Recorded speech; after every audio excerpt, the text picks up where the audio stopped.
Well, baseball is America's pastime. Worcester has a baseball history. The poem Casey at the Bat was written here. Ted Williams hit his first home run here. First no-hitter was pitched here in the city of Worcester.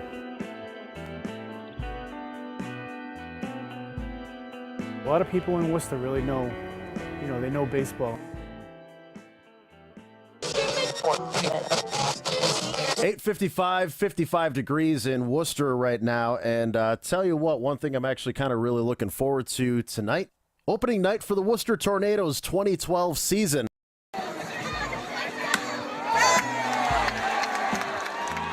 So the big story for 2012 is Jose Canseco. Is he going to be the typical hired gun, has-been, over-the-hill kind of guy, still hanging on for one last shot at the big leagues, or is he actually going to help the team? Sooner or later, I'll hit one for you about 550 feet. I'm looking at that freeway. I want to land one not on it, but over it. I think people are curious, and I'm going to be 48 years old. They wonder, can Jose still hit? Does he have any power? Does he have any bat speed? Well, the Tornadoes had a great start here in the city, and they were drawing crowds of 2,600, and then at the end, in 2012, after their 7th season, it was pretty dark. So as you know, I tend to watch the Tornadoes a little bit. I'm all about local baseball, and the thing is, the Tornadoes keep slipping. Things aren't looking good right now. And now they've lost Jose Canseco. For what? Because he's not getting his paycheck? The Worcester Tornadoes have found themselves in the middle of a financial storm.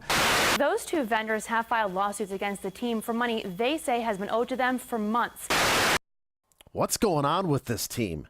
Just look at the attendance. No one is showing up at the ballpark. The uniforms were seized by the sheriff's office because they didn't pay the cleaning bill. They had to wear uniforms that just said Grays on the front. So at the end of that season, things were bad.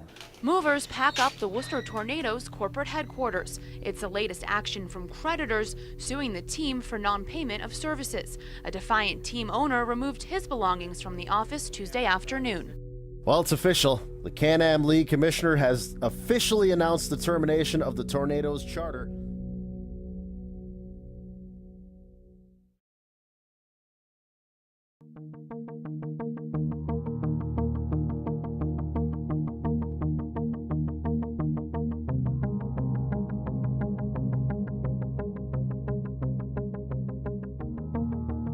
I think the Worcester Bravehearts' impact on this city will be twofold. In particular, Worcester, as you know, is the second largest city in New England.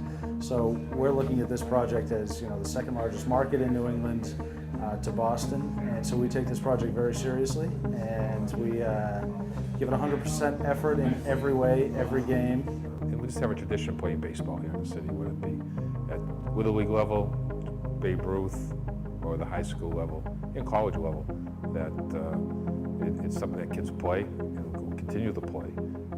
So yeah, I thought we'd return because I know Michael Bryan was here, the city manager. This was his priority too, along with Brian, with Council Paul Mary really pushed this. You really want to make baseball happen here. Man, I tell you, this team is gaining fans and acclaim right now. Huge start. They're off to 8-0. Yeah, I grew up in Worcester, not too far from here now, actually. And I've always been very proud of where I'm from.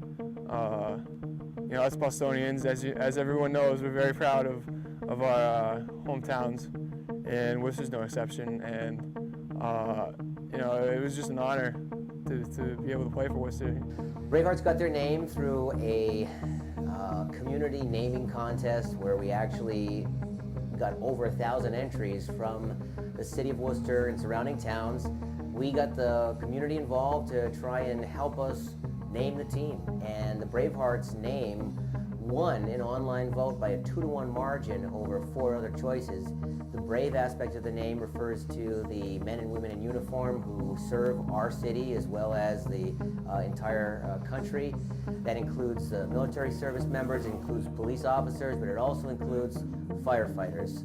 And in Worcester, that's big. We lost 6 firefighters at the cold storage warehouse, and we didn't let the fire define the city of Worcester.